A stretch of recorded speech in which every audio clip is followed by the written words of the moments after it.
Hello divine soul, कैसे हैं आप सब। आई होप आप सब बहुत अच्छे होंगे और खुश होंगे। जो लोग चैनल पर पहली बार आए हैं प्लीज़ चैनल को सब्सक्राइब कर दें, और जिन लोगों ने चैनल को पहले से सब्सक्राइब किया हुआ है उन्हें दिल से धन्यवाद। Thank you so much channel को इतना सपोर्ट करने के लिए, प्यार बनाए रखने के लिए। और सभी लोग प्लीज़ वीडियो को लाइक कर दें एंड प्यारे प्यारे कमेंट करें आप कहाँ से मेरी रीडिंग देख रहे हैं। आइए स्टार्ट करते हैं आज की रीडिंग। आज की रीडिंग का टॉपिक होने वाला है कि आपके पर्सन इस रिश्ते को एक और मौका देंगे, क्या आपका रियूनियन होगा उनके साथ, जिस वजह से आपका सेपरेशन हुआ है उसे भी देखने की कोशिश करेंगे। एंड अगर आपके पर्सन बिल्कुल भी एक्शन नहीं ले रहे हैं तो देखेंगे आखिर वो स्टक क्यों है, क्यों आप दोनों का रियूनियन नहीं हो पा रहा है, कहाँ पे प्रॉब्लम है, कहाँ पे ब्लॉकेज है। एंजल्स प्लीज़ गाइड कीजिएगा। पहला ही कार्ड आ गया है जो कि 9 ऑफ सोर्ड का है। बहुत एंजाइटी में दिखाई दे रहे हैं आप, बहुत ज़्यादा, बहुत प्रॉब्लम है इस रिलेशनशिप में। और देख लेते हैं ये प्रॉब्लम क्यों है आप इतने एंजाइटी में। थर्ड पार्टी सिचुएशन की वजह से थर्ड पार्टी ने आपके पर्सन को कंट्रोल किया है या आपको कंट्रोल किया है। यहाँ पे मुझे ऐसा लग रहा है ना, आप दोनों के बीच में ना फैमिली इशू है या कास्ट का इशू है। आप दोनों अलग अलग कल्चर से बिलोंग करते हैं, उस चीज़ का इशू है। यहाँ पे मदर फादर इशू दिखाई दे रहा है। ऐसा दिखाई दे रहा है कि नहीं चाहते कि आप दोनों एक हों। अगर एक हो गए तो यहाँ पे सोसाइटी बहुत दिखाई दे रही है कि सोसाइटी में बेइज्जती हो जाएगी, हमारा नाम उछल जाएगा। लड़ाई झगड़े भी दिख रहे हैं मुझे। ऐसा लग रहा है कि दूर किया गया है आपको, या आपके पर्सन ने ही आपको डर की वजह से छोड़ दिया। अगर ऐसा कुछ है तो बताइएगा ज़रूर, क्योंकि दो कार्ड ना इधर, जब मैंने डैग अपने हाथ में पकड़ा, दो कार्ड गिर गए खुद ही, कि किसी के साथ तो चीटिंग हुई है और किसी के साथ लड़ाई झगड़ा हुआ है रिलेशन में। और ये क्यों हुआ है ये भी देखेंगे। एंजल्स प्लीज़ गाइड कीजिएगा, प्लीज़ गाइड कीजिएगा, क्यों हुआ है ये सब। गाइड कीजिए एंजल्स, गाइड कीजिए। कोई कर्मा साइकिल है जिससे आप लोग ब्रेक नहीं कर पा रहे हैं, जिससे आप बाहर नहीं आ पा रहे हैं। आप लोग दोनों जने स्टक हो गए हैं किसी कर्मा साइकिल में। आप ना यहाँ कुछ बड़ा करने आए हैं, बहुत बड़ा, मतलब कि सोल पर्पस करने आए हैं। ये आपके कार्मिक कनेक्शन है, जिनके साथ भी आप डील कर रहे हैं वो आपके कार्मिक कनेक्शन है। एंड यहाँ पे से ना हर्मिट की एनर्जी आई है बॉटम से, ये देखिए। और यहाँ पे दो कार्ड एस्ट्रा आए हैं, और मुझे नहीं पता ये कार्ड एस्ट्रा क्यों आए हैं, किसकी एनर्जी है। मैं इधर रख लूँगी, उधर दिखाई नहीं दे रहा है। 9 ऑफ सोर्ड की एनर्जी ये कहती है कि आपके पर्सन एंजाइटी में, आप भी एंजाइटी में। थर्ड पार्टी सिचुएशन की वजह से आपका रिलेशन ब्रेक हुआ है। यहाँ पे डिफरेंसेस हैं आप दोनों के बीच में, या तो एज गैप हो सकता है, या एक डाइवोर्स या एक मैरिड हो सकता है, या फिर आप दोनों के कल्चर सेम नहीं है। यहाँ पे किसी के साथ चीटिंग भी हुई है, किसी को बहुत ज़्यादा मैनिपुलेट करके छोड़ा गया है, किसी से झूठ बोला गया है, चालाकी खेली गई है, और कुछ छुपाया गया है। अब वो सामने आया है तो आपको बहुत दर्द हो रहा है। लड़ाई झगड़े हैं, बहुत लोगों का इन्वॉल्वमेंट है इस रिश्ते में। आपके रिलेटिव है वो नहीं मान रहे हैं, या आपके घर वाले ही नहीं मान रहे हैं। कुल मिलाकर आपका ये सब कर्मा ही है जो सरफेस पे आ रहा है, आपको रिलीज़ तो करना ही पड़ेगा। एंड हर्मिट की एनर्जी यहाँ पे ये बोल रही है कि ट्रांसफॉर्मेशन लेकर आई है। आप दोनों के अंदर ट्रांसफॉर्मेशन की कमी है। डेथ का कार्ड यहाँ पे ये बता रहा है कि कोई तो है कर्मा साइकिल जो आप दोनों को ब्रेक करनी है। कोई कर्मा साइकिल है आप दोनों को ब्रेक करनी है, जिसमें आप फंस गए हो। आप एक रीबर्थ प्रोसेस से बार बार ग्रो थ्रू कर रहे हो, लेकिन उस कर्मा साइकिल को नहीं तोड़ पा रहे हो। आइए देखते हैं, इन कार्ड से क्लैरिफाई करते हैं कि ये एनर्जी क्यों निकल कर आई है। 9 ऑफ सोर्ड का कार्ड क्यों आया, एंजल्स प्लीज़ गाइड करें। 9 ऑफ सोर्ड का कार्ड क्यों आया है। 9 ऑफ सोर्ड का कार्ड इसलिए आया है क्योंकि आपके पर्सन स्टक है, बाउंड्रीज में स्टक है। इनकी लाइफ में प्रॉब्लम डाली जा रही है, और कौन डाल रहा है, थर्ड पार्टी सिचुएशन, निगेटिविटी। डरते हैं ये पर्सन किसी से, बाहर आना चाहते हैं, लेकिन वही है कि एक प्रॉब्लम्स ख़त्म करते दूसरी आ जाती है, दूसरी करते तीसरी आ जाती है। ये कर्मा साइकिल बार बार घूम रही है। ट्रांसफॉर्मेशन करना है। हर्मिट का कार्ड क्या दिखाता है, ट्रांसफॉर्मेशन। लेकिन उसी लूप में आपके पर्सन घूम रहे हैं और आप घूम रहे हैं। आप दोनों ही एक ही साइकिल में चल रहे हो। एक ऐसा पर्सन नहीं है जो इस रिलेशनशिप में समझदारी से काम ले रहा है, क्योंकि आपके अंदर भी उतना ही गुस्सा है, और उस पर्सन के अंदर तो ऑलरेडी गुस्सा, ईगो, एंजाइटी, फैमिली प्रेशर, पता नहीं क्या क्या पड़ा हुआ है। लेकिन आप तो समझदार हैं, आप रीडिंग तक पहुँचे। तो जो भी गाइडेंस दी जा रही है प्लीज़ उसे फॉलो कीजिए। गुस्सा करके कुछ नहीं होगा। मूव ऑन करके भी कुछ नहीं होगा। ये अलग ही जर्नी का इशारा है कि आप किसी जर्नी का पार्ट है, आप यहाँ पे कुछ बड़ा करने आए हैं, तो हीलिंग करें। क्वीन ऑफ सोर्ड का कार्ड क्यों आया एंजल्स, प्लीज़ गाइड करें। क्वीन ऑफ सोर्ड का कार्ड क्यों आया? क्वीन ऑफ सोर्ड का कार्ड इसीलिए आया क्योंकि ये क्वीन ऑफ सोर्ड आपकी लाइफ में टावर मूवमेंट क्रिएट करने आई है, तबाही मचाने आई है। यहाँ से भी डेथ का कार्ड आया, देखिए बॉटम से, कि ये कर्मा साइकिल है। ये जो टावर मूवमेंट लाया गया है, ये हीलिंग के लिए लाया गया है। आपको बताया जा रहा है कि आप कौन हैं, आप यहाँ क्यों आए हैं, आपका मदर अर्थ पे क्या काम है। आपके कर्मा साइकिल फिर से रिपीट कर दी गई है, चाहे वो पास्ट लाइफ की हो, चाहे वो उससे पास्ट लाइफ की हो, लेकिन आपके सामने वो चीज़ें रखी जा रही है। हो सकता है आपने किसी के साथ गलत किया हो, अब आपको उसका भुगतान करना पड़ा, लेकिन आप रन कर रहे हैं। अगर यहाँ पे कोई थर्ड पार्टी सिचुएशन है तो इनके साथ आपका बहुत गहरा कर्मा है, और कुछ लोगों की फैमिली ही उनकी कार्मिक है। और जब फैमिली कार्मिक होती है तो आपका पर्सन देखना साइलेंट हो गया होगा, बिल्कुल ना कॉल ना मैसेज, हर जगह से आपको ब्लॉक कर दिया होगा, और कार्मिक फैमिली आपको बहुत परेशान कर रही होगी, बहुत ज़्यादा। ये साइन होता है, मैट्रिक्स जर्नी में है आप। साइलेंट जर्नी मैट्रिक्स जर्नी होती है, जहाँ पे पर्सन जाकर भूल जाता है अपने दूसरे पार्टनर को। यस, बिल्कुल फैमिली प्रॉब्लम है। देखिए मैंने बोला ना फैमिली प्रॉब्लम है, और वही कार्ड आ गया कि आप दोनों के बीच में फैमिली प्रॉब्लम है। फैमिली नहीं मान रही है, या फिर फैमिली एक नहीं होने दे रही है, या फिर फैमिली के लोग जो हैं, जो बड़े हैं, जिनका घर में एक रौब चलता है, वो लोग इस रिलेशन को नहीं चाहते हैं कि हो, और उन्हीं के साथ आपका कर्मा है। वही कर्मा आपको ब्रेक करना है। अगर आपके रिलेशन में ये चीज़ें हैं कि आपके पर्सन बिल्कुल साइलेंट हो गए, तो मैट्रिक्स को हील कीजिए। अब देख लेते हैं द एम्परर का कार्ड क्यों आया एंजल्स, प्लीज़ गाइड करें। एम्परर का कार्ड क्यों आया है?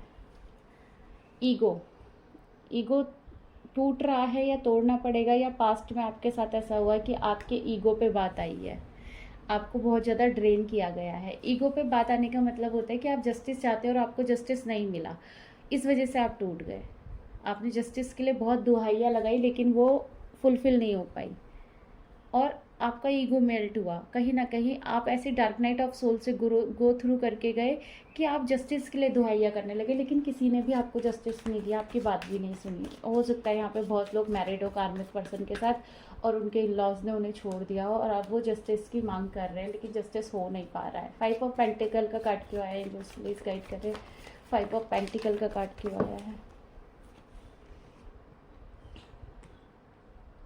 आप फाइनेंशियली ग्रोथ करना चाहते हैं, आप फाइनेंशियली आगे बढ़ना चाहते हैं, लेकिन वो फाइनेंशियली चीज़ें आपको मिल नहीं पा रही है। बॉटम से कार्ड आया है, आप मेहनत तो बहुत कर रहे हैं, आप आगे बढ़ना चाहते हैं, लेकिन ओवर मस्कुलाइन एनर्जी के साथ। अगर आपका सप्रेशन है तो आपके माइंड में एक ही चीज़ घूम रही है कि मुझे ग्रोथ चाहिए, मुझे सक्सेस होना है, लेकिन पास्ट का जो रिलेशनशिप आपका रहा है, वहाँ पे आपको चीट मिला है, वहाँ पे आपको अप्रिशिएशन नहीं मिला है, आपके अंदर अप्रिशिएट की एनर्जी नहीं है। तो कैसे करके आपका रियूनियन हो जाएगा? एक कार्ड ना नीचे गिर गया, मैं लेना चाहूँगी, क्या है वो कार्ड? आप ही के अंदर एप्रिशिएशन की एनर्जी नहीं है, आप ही के अंदर चीज़ें हील नहीं है, तो कैसे होगा? यहाँ पे देखिए आप ना बहुत ज़्यादा ऐसी एनर्जी में हो जहाँ पे कर्मा से आप बहुत डील कर रहे हो। ये कर्मा का कार्ड ना बार बार आ रहा है आपकी रीडिंग में, कहीं पे रीबर्थ प्रोसेस आ रही है, कहीं पे कर्मा आ रहा है। या तो आप समझ नहीं रहे हो अपनी जर्नी को, या फिर आप बहुत ज़्यादा समझदार हो, ईगोस्टिक हो, आपके अंदर एक ब्लेमिंग एनर्जी आ गई है, आप सामने वाले को ही ब्लेम कर रहे हो, अपने अंदर नहीं झांक रहे हो। अगर आप ऐसा कर रहे हो तो मत कीजिए, अपनी रिस्पॉन्सिबिलिटी लीजिए। अगर सामने वाले ने कुछ गलत किया है तो डिवाइन को सरेंडर कीजिए। और हमेशा मैं आपसे कहती हूँ, आप बेटर डिजर्व करते, तो अपनी लाइफ तो आपके हाथ में है ना। दूसरे ने बेकार कर दी, या दूसरे ने ख़राब कर दी, या दूसरे की वजह से बर्बाद हो गई, ये ब्लेमिंग एनर्जी मुझे पसंद नहीं है। एक ही बार तो की होगी ना उस पर्सन ने, मौके तो आपके पास 1000 है, हाथों में तो आपके है। अगर उसका डिप्रेशन है, एंजाइटी है, या पेन है, तो हील करें उसको। 7 ऑफ सोर्ड का कार्ड क्यों आया एंजल्स, प्लीज़ गाइड करें। 7 ऑफ सोर्ड का कार्ड क्यों आया है? यस, अगर आपके साथ चीटिंग हुई है तो आपसे कहा जा रहा है एक डिवाइन फेमिनाइन बने, डर के ना चलें। अगर डर की वजह से आप आगे नहीं बढ़ पा रहे, या थर्ड पार्टी सिचुएशन की वजह से आगे नहीं बढ़ पा रहे हैं, थर्ड पार्टी की सिचुएशन की वजह से आपको चीट मिला है, तो ये दर्द अपने अंदर से निकाल दें, पहली बात। दूसरी बात, ग्रोथ में आने के लिए बहुत मेहनत करनी पड़ती है, एक स्टेबल एनर्जी के लिए बहुत मेहनत करनी पड़ती है। अगर बैठ के सिर्फ रोना ही है तो कमरा बंद करके आप रो सकते हो, वो बहुत इजी प्रोसेस है कि रो के गिड़गिड़ा के अपनी पूरी लाइफ एक पर्सन के लिए बर्बाद कर देना। लेकिन ग्रो करना इतना भी आसान नहीं है, पेन को हील करना इतना भी आसान नहीं है, खुद से प्यार करना इतना भी आसान नहीं है। 5 ऑफ वैंड्स का कार्ड क्यों आया है? 5 ऑफ वैंड्स का कार्ड पास्ट की एनर्जी को दिखाता है, जहाँ पर पर्सन ने कुछ गलत किया है, लोगों ने आपके साथ कुछ गलत किया है, और वो एनर्जी आज भी आपके अंदर स्टक है, वो पेन आपके अंदर स्टक है, इसीलिए आप ग्रोथ नहीं कर पा रहे। आप ना चारों खाने चित्त हो चुके हैं, इमोशनली ड्रेन है आप, मेंटली स्ट्रांग नहीं है आप, फिज़िकली आपको हिम्मत नहीं है आप कहीं जाने की आने की, आपको सोसाइटी का फियर आ गया है, चीज़ें ना आपके अकॉर्डिंग नहीं चल रही है। अभी तो वही पेन चल रहा है जो जिसने आपको पास्ट में झिझोड़ के रख दिया। तो आप अपनी आगे की लाइफ नहीं देख पा रहे, आप पीछे ही हैं, आज भी पीछे ही हैं, आज भी पीछे के बारे में सोच रहे हैं। क्यों सोच रहे हैं पीछे के बारे में? क्योंकि कोई आपसे मूव ऑन करके गया है किसी तीसरे की वजह से, वो दर्द आपके अंदर आज भी है। आपको किसी तीसरे की वजह से छोड़ा गया, वो दर्द आज भी आपके अंदर है, वो घुटन, वो सेपरेशन, वो सारी चीज़ें आज भी आपको याद आती है। डेविल का कार्ड क्यों आया? एंजल्स प्लीज़ गाइड करें, डेविल का कार्ड क्यों आया है?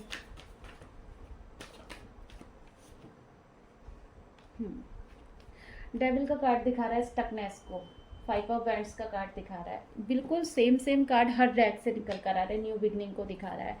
देखिए आप स्टक है कार्मिक कनेक्शन की वजह से, आप स्टक है अपनी फैमिली की वजह से, आप स्टक है इस पर्सन की निगेटिविटी की वजह से। आपने ना अपने आप को पूरी तरीके से इमोशनली इनमें झोंक दिया है। कहते हैं ना, कोई तो हमारे साथ गलत करके गया और हमने भी अपने साथ गलत करना स्टार्ट कर दिया। तो आप जब इमोशनली बैलेंस नहीं है तो फिर आप इन लोगों को कभी नहीं हरा सकते। ये तो आपको दिन रात हरा रहे ना, अच्छा दिखा के, अच्छा करके। आप इनकी वजह से अपनी आंखों पे पट्टी लगा के बैठे, इन्हीं ने आपके हाथ में मतलब एक स्टकनेस वाली पट्टी बांध दी है कि आप अपने हाथ खुद नहीं खोल सकते, आप अपनी आंखों से नहीं देख सकते, इनके अकॉर्डिंग आप चलेंगे तो आपकी भी गलती है। हरमिट का कार्ड यहाँ पे स्टकनेस को दिखा रहा है। आप रास्ते, हैंग्ड का कार्ड आया है क्लैरिफाई में कि आप रास्ते तो ढूंढ रहे हैं लेकिन आपको रास्ते नहीं मिल रहे, एक लालटेन लेके खड़े हुए हैं लेकिन कदम आगे नहीं बढ़ा रहे। आप बिल्कुल एक जगह पे खड़े होकर ये सोच रहे हैं कि कुछ तो हो जाए, कुछ तो हो जाए, लेकिन ऐसे कैसे होगा? डिवाइन भी उन्हीं की हेल्प करते हैं जो खुद की हेल्प करते हैं। अगर रीयूनियन चाहिए, अगर ये सेपरेशन ब्रेक करना है तो ये पहले पास्ट को हील कीजिए। ये सिचुएशन बहुत लोगों के साथ हुई है। हैंगमैन का कार्ड यही दिखा रहा है कि आप स्टक है, यहाँ से देखिए एंजाइटी में हैं आप, बहुत ज़्यादा डिप्रेस्ड है ये पर्सन की वजह से। अब डेथ को और 8 ऑफ सोर्ड को क्लैरिफाई करते हैं कि क्या कार्ड आते हैं। डेथ का कार्ड क्यों आया है? ये 2 कार्ड तो एक्स्ट्रा आए थे इस रीडिंग में। डेथ का कार्ड क्यों आया है? देखिए, जो भी पास्ट में आपके पर्सन ने एक्शन ली है वो बिना सोचे समझे लिए, और समय चेंज होगा अगर आप करना चाहते हैं तो। इस पर्सन का इंतज़ार तो बिल्कुल भी ना करें कि ये आएगा, आपको चेंज करेगा, आपके लिए एक्शन लेगा, आपको कमिटमेंट देगा। आप अपने आप को कमिटमेंट दे सकते हैं, ऐसा कुछ नहीं है कि कोई अपने आप को कमिटमेंट नहीं दे सकता। और आप देखिए आपकी लाइफ में कहाँ कहाँ पे अपने कमिटमेंट अधूरे छोड़े हैं। 8 ऑफ सोर्ड का कार्ड क्यों आया था यहाँ पे? 8 ऑफ सोर्ड का कार्ड क्यों आया था? एंजल्स प्लीज़ गाइड करें, 8 ऑफ सोर्ड का कार्ड क्यों आया है? 8 ऑफ सोर्ड का कार्ड आया है रीयूनियन और अदर ऑप्शन। अगर आप दोनों के बीच में रीयूनियन था, मतलब आप दोनों एक दूसरे को पसंद करते थे या जो भी सिचुएशन थी, तो अदर ऑप्शन की वजह से वो चीज़ें ब्रेक हुई है। 8 ऑफ सोर्ड का कार्ड ये दिखा रहा है कि आपके पर्सन को स्टक किया गया है, वहाँ से भी 8 ऑफ सोर्ड का कार्ड आया है और आपको भी स्टक किया गया। आप दोनों ना, अगर एनर्जी वाइज देखें तो आप दोनों की एनर्जी सेम है, आपके पर्सन की भी और आपकी भी। दोनों ही उसी सेपरेशन के बारे में सोच रहे हैं, उसी एनर्जी में रहना पसंद कर रहे हैं, आगे की ग्रोथ नहीं कर रहे हैं। आप अपनी सिचुएशन को चेंज नहीं करना चाह रहे और वो भी चेंज नहीं करना चाह रहे। अगर आप किसी जर्नी का पार्ट है तो आपके पर्सन आपको मिरर कर रहे हैं।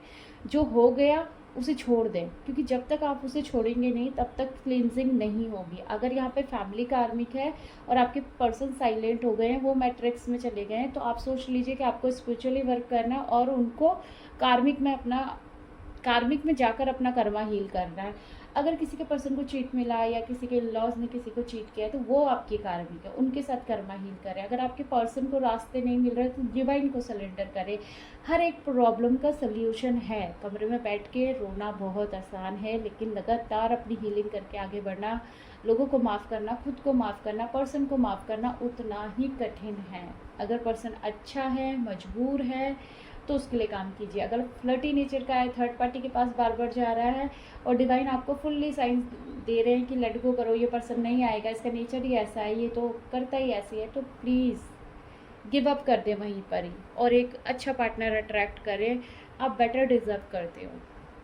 तो किसी भी ऐसे पार्टनर के लिए कभी भी स्टक ना रहें जहाँ पे वो आपकी रिस्पेक्ट ना करे, जहाँ पे वो आपके लिए एक्शन ना ले, जहाँ पे वो सोसाइटी के सामने आपका हाथ ना थामे, ऐसे पर्सन के साथ रह के आप कुछ नहीं करेंगे। ऑलरेडी किसी से मैरिड है तो जाने दे भाई, आप बेटर डिज़र्व करते हैं। और यहाँ पे मुझे फैमिली का थोड़ा दिखाई दे रहा है कि आप दोनों की कास्ट अलग अलग है, तो हीलिंग कीजिए, अपने अंदर देखिए कि आपके अंदर क्या ब्लॉकेज है दूसरे की कास्ट को लेकर, आप क्यों नहीं एक्सेप्ट कर पा रहे हैं, क्योंकि चीज़ें मिरर होती है। और अगर आपका ये अनसिस्टर कर्मा है, ये आपके डीएनए से ही चला आ रहा है कि आपकी फैमिली में पहले कभी लव मैरिज नहीं हुई है, तो इसे सरेंडर करें डिवाइन को और अपने अनसिस्टर को ऐसे मतलब ब्लेस करें या ब्लेसिंग सेंड करें, या फिर उनके लिए पूजा पाठ करें और उनसे इस चीज़ के लिए प्रेयर करें कि हम दोनों एक हो पाए, प्लीज़ हमें ब्लेस करें, प्लीज़ हमें अपनी ब्लेसिंग सेंड करें। तो ये चीज़ें हील हो जाती है, अपना जंक डीएनए हील करेंगे तो ठीक हो जाएगा। आई होप आपसे रीडिंग रेजोनेट करी होगी। अगर रेजोनेट करिए प्लीज़ मेरे चैनल को सब्सक्राइब करें, वीडियो को लाइक करें। मिलते हैं अगली रीडिंग में। Bye bye, God bless you all, thank you so much.